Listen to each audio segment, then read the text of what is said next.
I dragged my suitcase out of the airport and was hit by massive billboards everywhere. Welcome back, Joshua, Sandy's first love. The whole internet was singing praises for the S Group president's 10-year wait of deep affection. A reporter excitedly shoved a microphone at me.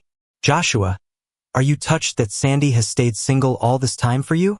But I just blinked blankly. Sandy, who is that? It was only when the airport announcement started that it hit me. I was really back home. After 7 years abroad for my PhD, I finally graduated with flying colors. But stepping out of the international arrivals gate, I froze entirely. The huge electronic screens in the airport lobby showed the same image. A picture of me taken some time ago with text beside it. Welcome back, Joshua, Sandy's first love.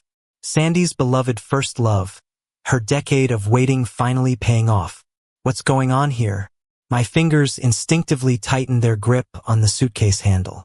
Before I could react, a dozen reporters charged forward, long lenses and all, while flashes turned into a blinding white light. Joshua, what do you think of the welcome Sandy arranged for you? You know, Sandy is such a rare gem these days. A woman of such deep affection. Joshua, are you moved that Sandy has been waiting for you for a decade? These sudden questions left me utterly baffled, and I instinctively stepped back. But the reporters were excited, ready to shove microphones right into my face. So I quickly spoke up. Hold on. Are you sure you've got the right person? I don't know any Sandy. The surroundings went quiet for a moment, then exploded into even more chaos. Joshua, are you joking? Miss Sandy publicly declared you are her one and only first love. You seriously don't remember the Sandy who quietly supported you in high school? Joshua, this is kinda mean, leaving someone who's waited so many years for you. My brow furrowed deeper. Honestly, I don't remember anyone like that from high school. My school life was uneventful, just study and preparing for exams abroad, with hardly any female friends. If someone actually had a crush on me, I would at least remember something. But the pushy reporters were really getting on my nerves, so my voice went cold. Sorry, I really don't know who you're talking about. I just don't know any Sandy. And you guys suddenly coming up and snapping pictures isn't gonna fly. I have the right to hold you legally responsible. The reporters finally quieted down, looking at each other. Some even started drafting new headlines wildly. Breaking news. S Group CEO's decade-long waiting first love says he doesn't know her. What will become of this heart-wrenching love story? I used the pause from the stunned reporters to bolt out to my brother's car. I didn't notice the woman in the corner frozen by my words. She tightly clutched the frail man next to her, who bore some resemblance to me, completely ignoring his uneasy expression. Sitting in my brother Ken's car, I was still shaken. Ken handed me a bottled water, eagerly pointing out, "Geez, Sandy sure went all out. Look out the window. Drones are spelling out your name." I choked on some water and stared at the flickering lights outside, thinking they looked like surveillance dots. What kind of spell did you put on Sandy back in the day? She always got the best seat at reunions and would drunkenly call out your name. Now her boyfriend looks just like you, but always seems annoyed. I caught on to something. You said reunion? Was I in the same class with her? Ken stopped at a red light, giving me a weird look. Senior year, class 7. She sat behind you, but back then, she was just an ordinary kid. I had no clue you had an eye for potential. How did you date for so long without telling your bro? She made it big time now. She showed a love token at the school reunion. A physics notebook with both your signatures and hearts drawn on it.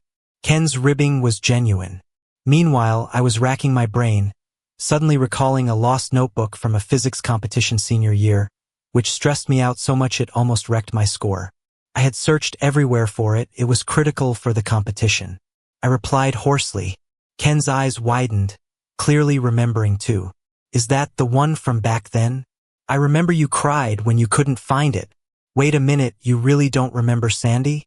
I nodded helplessly. I've said it 1,000 times, if I'd actually dated in high school, wouldn't at least one person know? So, Ken began driving as the light turned green. You really forgot her? What about the rumors in the group chat? Ken hesitated but spoke again. About dumping her before you left? What did you say? My voice shot up. Ken was startled. The classic trope where the straight-A guy dumps the poor girl, says, "Don't wait for me," but leaves a mark in her heart, motivating her to rise to be the CEO of S Group. Then she dates someone who looks like her first love.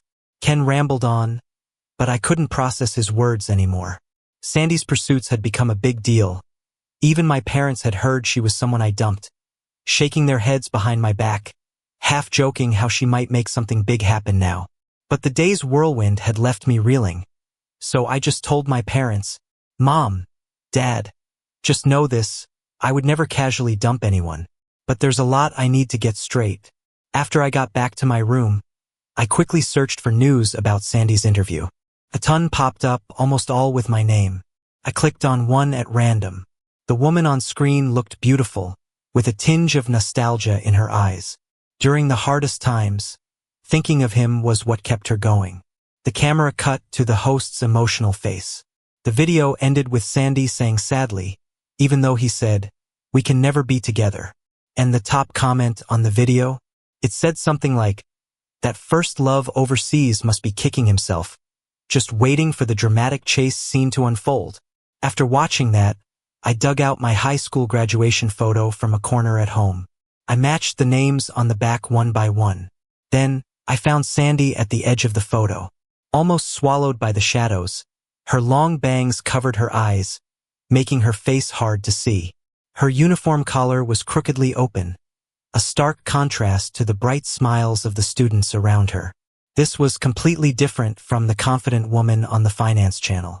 But for everything Sandy mentioned in the show, I had no memory at all. I never expected Sandy's public pursuit to have such a huge impact on my life back home. For some reason, my rented apartment got its rent paid for 3 years. At the cafe where I handled work, they'd randomly offer me a little cake.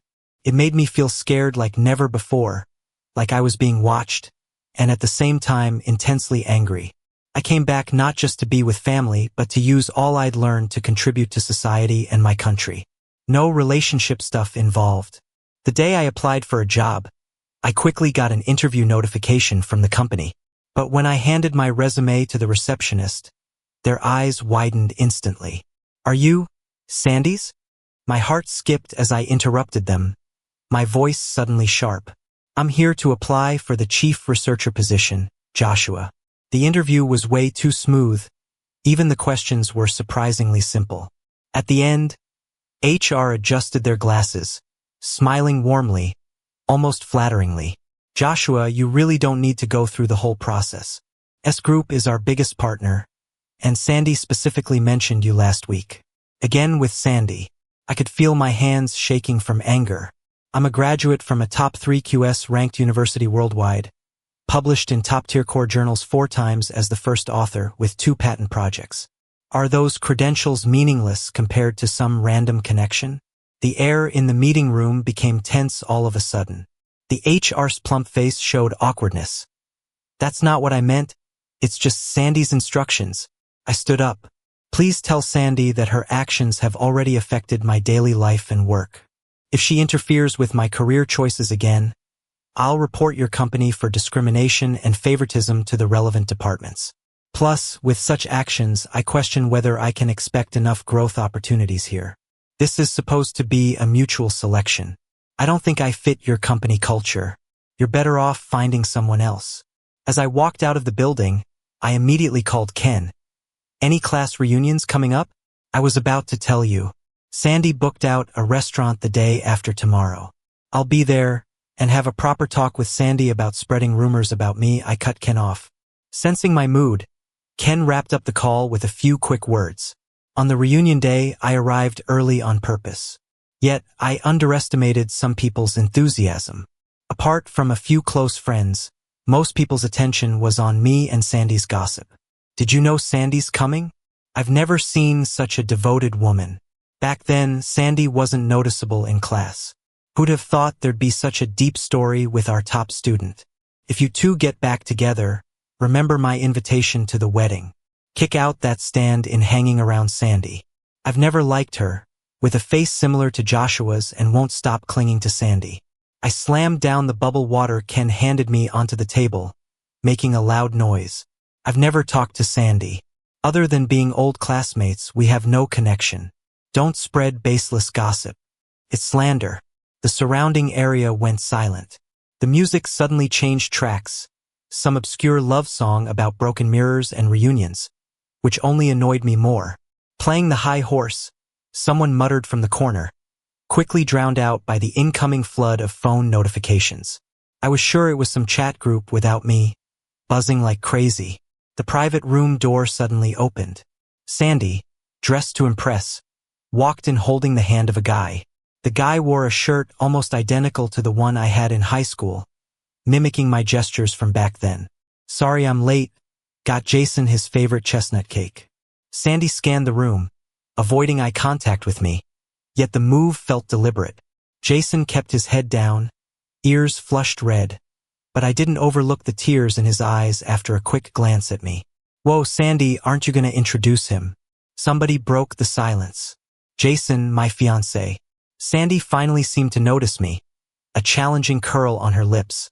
Some things you just can't wait for, and some people aren't worth waiting for. Now I've found true love.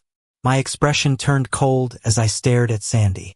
Sandy looked back at me, perhaps not seeing what she wanted in my expression, tightened her grip on Jason's hand suddenly.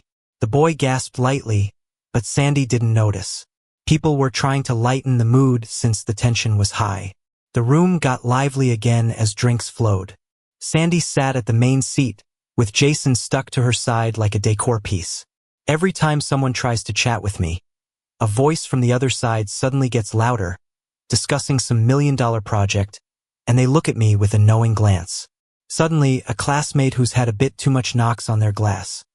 That's what I'm saying. Some guys don't know what's good for them and don't look down on the young. Sandy's so deep in her feelings. Anyone else would have been moved to tears already. Could it be that someone who couldn't make it abroad heard about Sandy's success and came back trying to steal her away? I made a noise with my utensils. I stood up. Really? From the start, I wanted to ask Sandy, someone as clueless as me is getting special attention from all your partners. Why did I see those big posters at the airport? Why was a 6-month lease on my apartment suddenly paid up for 3 years?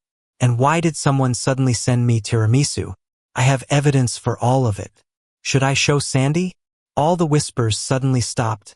Sandy's wine glass suspended mid-air. There was a flicker of panic in her eyes, but she quickly composed herself. Just helping an old classmate, and besides, I have true love now with Jason. I directly called out Sandy's lies. Since you told everyone we had something, I have a few questions for Sandy. Please answer directly. First, when exactly did we start dating? Since you're so devoted, you should know the exact date. Second, when did we ever have meaningful conversations, and where's our couple photo? We've been together for so long, we should have at least one photo, right? Third, you're acting all romantic, but I didn't die, I just went abroad. Why didn't Sandy, who's now worth millions, buy a plane ticket to see me? Jason, who was sitting right next to Sandy, suddenly started coughing violently as if he was choked. But Sandy, turning to him with a grim look, said something that made Jason's face pale. He didn't dare move. Guys, I turned to look at my astonished classmates. I don't know what story Sandy cooked up that made everyone believe her. The truth is, until last week, I didn't even remember such a girl in our class.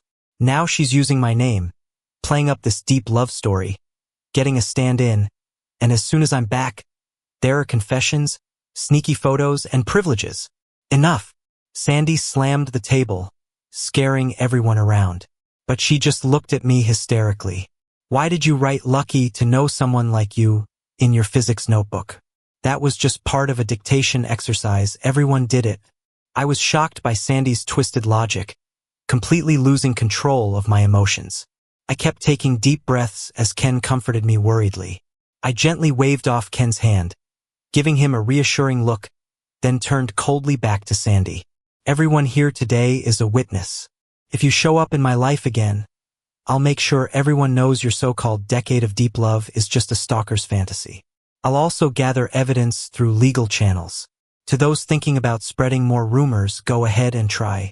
Then I left the room without looking back. I heard the sound of Sandy angrily smashing things behind me. Maybe what I said that day worked. The next day, All the news about Sandy's first love vanished without a trace. When my parents found out, they were shocked and furious. I learned that while I was away, Sandy even visited my home several times posing as a girlfriend. I suddenly realized how terrifying someone like Sandy could be. I rushed to hire a few female bodyguards for my protection. I paused my job search plans.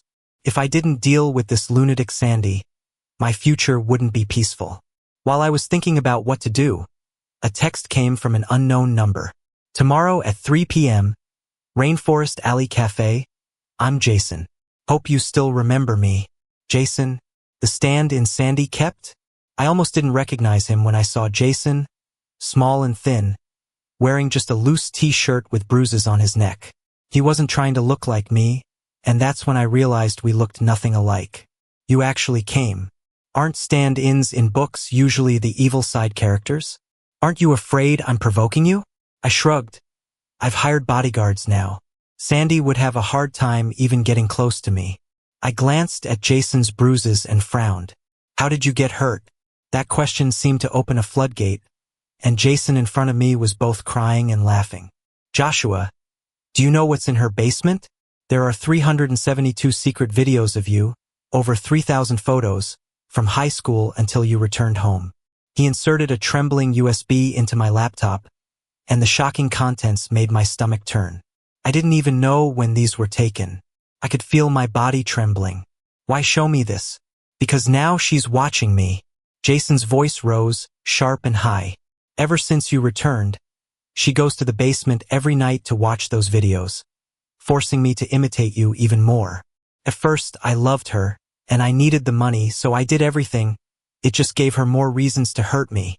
During the reunion, she caught me looking at you, and afterward, she said someone like me isn't worthy to look at her first love.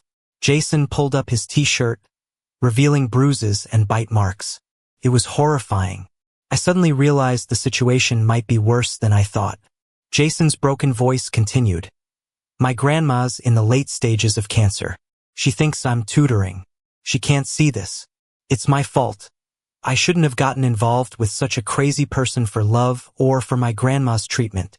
When I got involved with her, I wasn't even an adult. Jason was very emotional. I didn't know how to comfort him.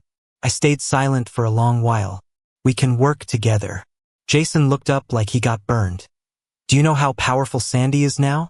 We want to change the situation, and compromising or hiding isn't the best strategy. Jason shook his head in fear. He looked like Sandy had really put him through the ringer. If you want to fight back, you've got to find bigger money or backers. All those capitalists love trading sex and power. We'd be toast. I chuckled. Who says the backer and capital have to be men? I pulled up a picture of a European man from my computer. He's nearly 6 feet 3 inches, with sharp short hair and piercing gray-blue eyes staring coldly at the camera.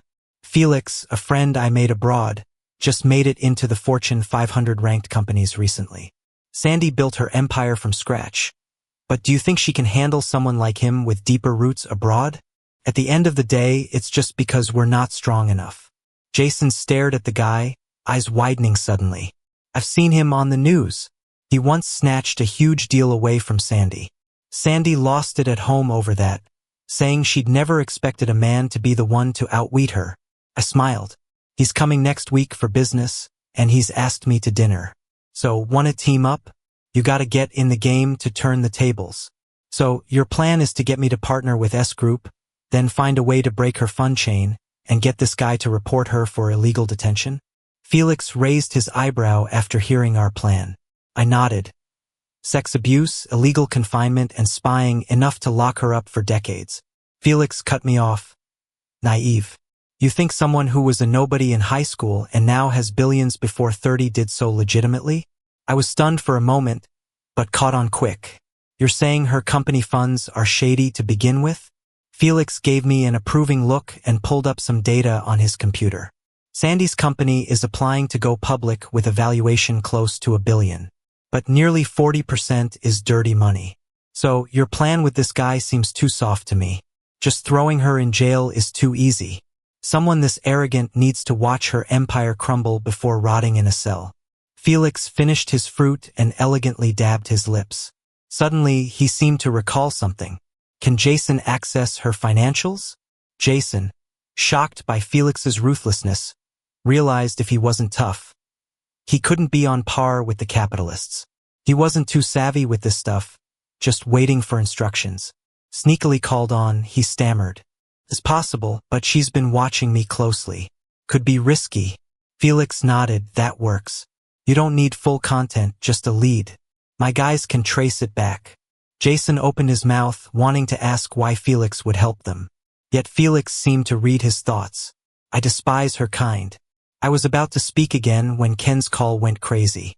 Joshua, check the trending news now. I grabbed my phone, froze in shock. Sandy's first love's private photos. Return of the first love turns out to be a gold digger. Poor Sandy. Clicking on the trending video showed Sandy, looking worn out, faintly smiling through a media mob. Please don't blame Joshua. Kids make mistakes, maybe he buckled under foreign pressure. I ask media friends, don't spread these pics. He means a lot to me, reputation's crucial for a man.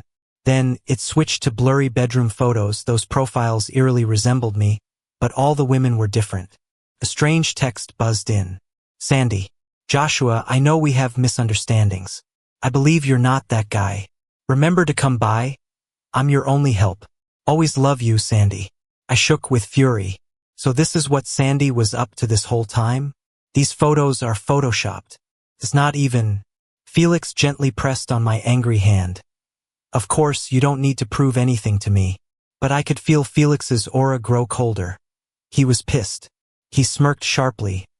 They really underestimate people resorting to cheap slander campaigns. We've found so many of her financial loopholes. Why play such a childish game?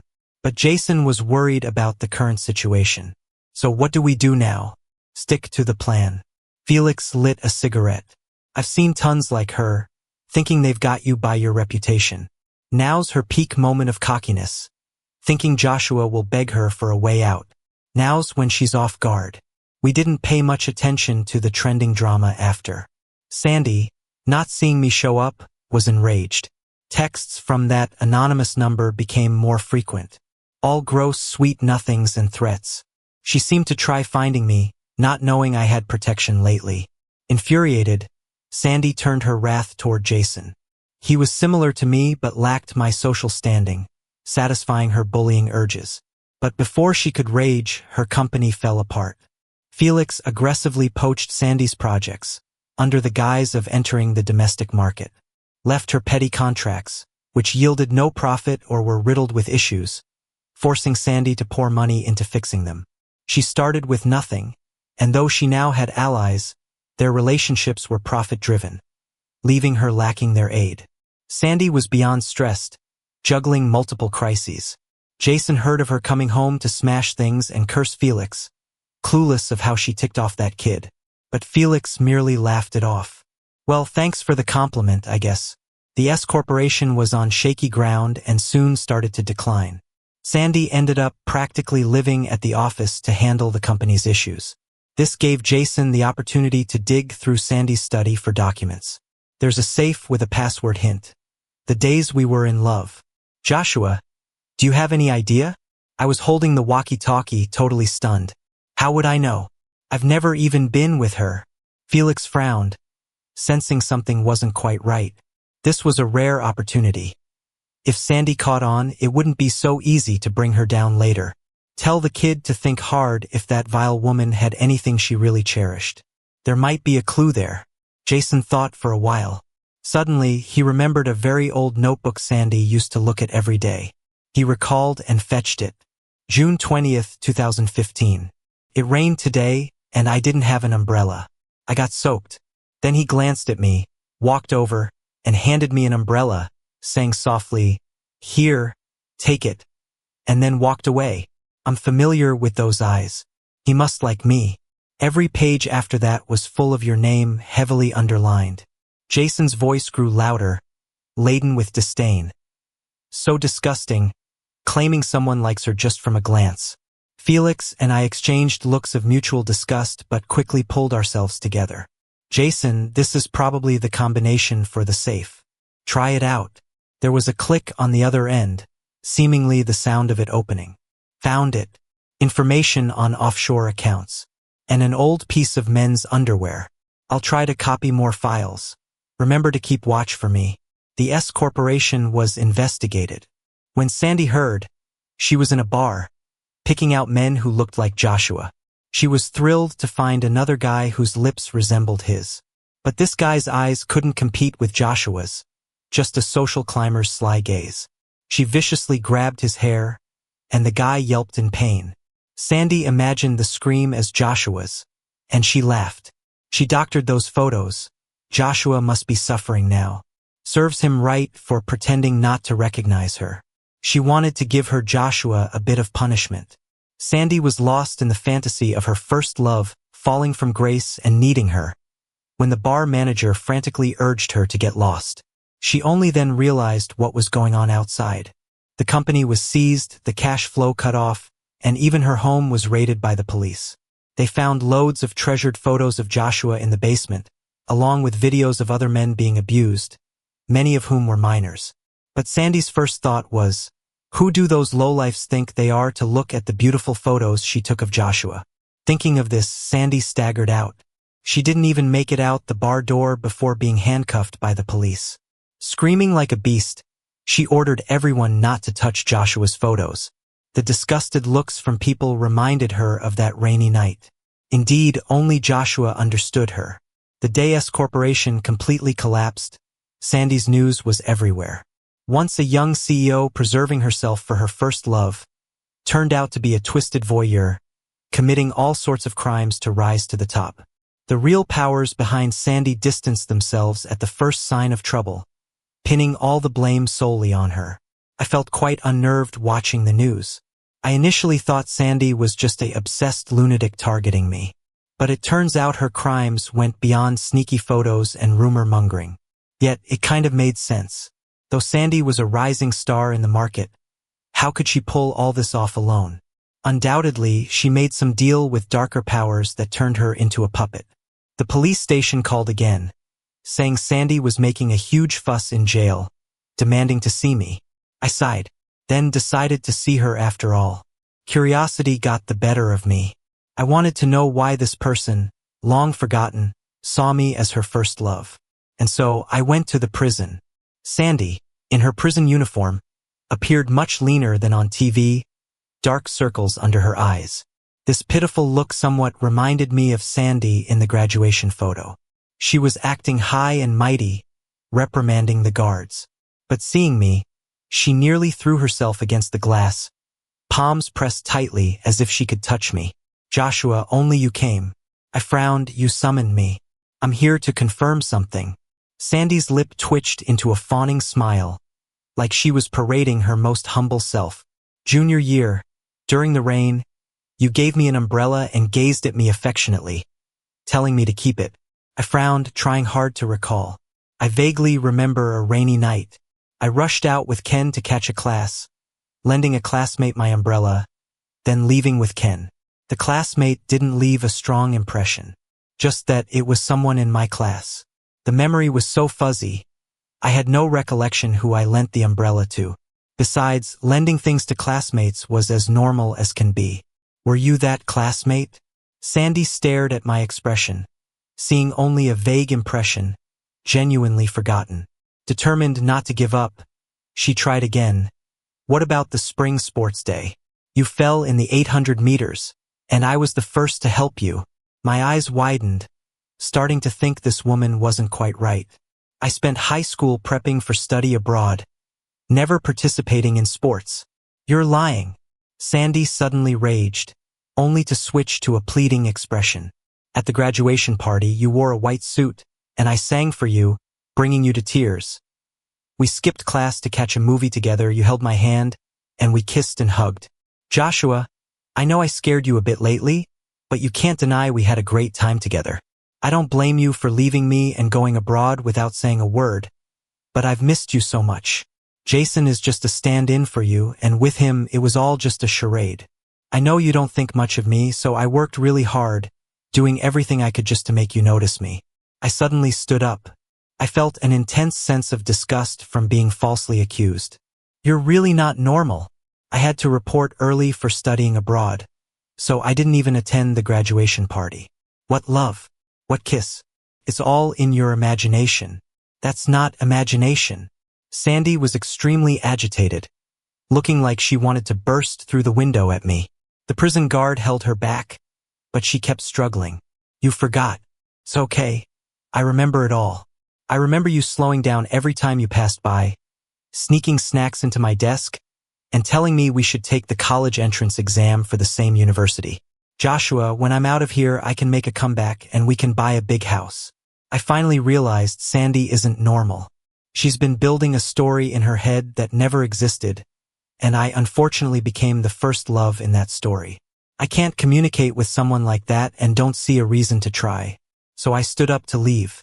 What you need most now is to have someone in there get you a psychiatrist. Also, after all the horrible things you've done, hurting so many guys, there's no way you'll ever get out. Get used to that cell. There was a boom, like a part of Sandy's faith crumbled. She slammed against the glass, her voice turning into a non-human howl. Bastard! How could you not remember? It was all true. It was true. The guards rushed in to restrain the raging Sandy, while she cried and shouted, Joshua, look at me, look at me. No one else will love you like this in the whole world. I didn't turn back, couldn't bring myself to. Time passed like water. Sandy's story, along with her crimes, became a hot topic for quite a while. After all, handsome, from rags to riches, deeply rooted love are labels that stick in people's minds easily. Business elite's other side, a decade-long stalker, beware of those delusional crazies. The headlines in the media got more and more exaggerated. Whether it was netizens or people who once envied Sandy, they all said they'd been wrong. My parents and close friends were really worried about me, constantly checking on me. Especially my brother Ken, who hugged me and cried after knowing what happened, saying he was completely fooled by Sandy. I never had much interaction with Sandy, so although it was a bit shocking, I quickly returned to my usual life. But Jason was different. He never dated anyone again, poured himself into work, and after work, he took care of his sick grandma. Sadly, less than a year after the incident, his grandma passed away. I went to her grave, bringing a bouquet of white chrysanthemums. Jason had put on a bit of weight, wasn't as skinny as before, but there was still that unshakable gloom in his eyes. I hugged him. Jason looked at me gently. That crazy girl wasn't wrong about one thing. You really were my first love. If it wasn't for you, I don't know how long I would have stayed under her Stockholm Syndrome. I didn't say a word, just squeezed his hand. Remember to live for yourself. Sandy's epilogue. We all need some fantasies to live, right? When Dad beat me when he was drunk, I fantasized I was somebody big and strong, knocking this drunkard out easily. When classmates looked down on me, I imagined I was a rich heiress. In my mind, I'm actually a genius. One day, these people will be begging at my feet. Joshua was the only one ever nice to me, handing me an umbrella, and I still remember the mixed scent of rain and his fresh laundry smell. It was different from everyone else, a clean smell. So he became a regular in my diary. I wrote about his fair face, tall frame, always excellent grades, and over time in my diary we were together. I know it was all my fantasy, but I relished the feeling. Only when I was with the Joshua in my diary did I feel alive. But then Joshua graduated and went abroad. I guess he thought I was just someone going nowhere too. So I worked really hard, mingling with influential people. All of them had dirty hands and they needed a scapegoat, so I volunteered. I tried telling our story with Joshua, not expecting everyone to cry over it. My unspoken love was finally seen and accepted by people. I pushed forward with my business, sending minors to these people's rooms, smuggling goods, cleaning up after hit and run rich kids. Do I feel guilty? Other than Joshua, everyone else is just passing by. Eventually, I did succeed. Even those who treated me as invisible or dirt in high school had to show respect. From that point, my fantasy with Joshua became real. Someone as superb as me, there's no reason we couldn't have been together. But I really miss him. Why is he ignoring me when I'm so successful? Is he mad at me? Then Jason appeared. He looked the most like Joshua, obeyed my every word, and around him, I felt an unprecedented sense of superiority. But the next day, when Jason looked at me timidly, I was filled with rage. Joshua's eyes were always confident. He never would have looked at me like that. I found many who were beneath me but bore some resemblance to Joshua, yet none were him. When Joshua returned, I threw a grand welcome party. Watching his usually confident self look shocked and helpless amidst the wall of reporters, I knew I had to save my prince. As for Jason, a stand-in, it was high time he knew to step aside. But Joshua only looked confused, saying he didn't remember me. How could he? How could he forget? After all those sweet times, does he still look down on me? When I fully woke up, I was lying on the cold bed of a prison cell. This dream was far from reality. I'd already made it big, living happily with Joshua. How could I be lying in a place like this? I forced myself back to sleep, praying this nightmare would end soon. Joshua's waiting at home for me,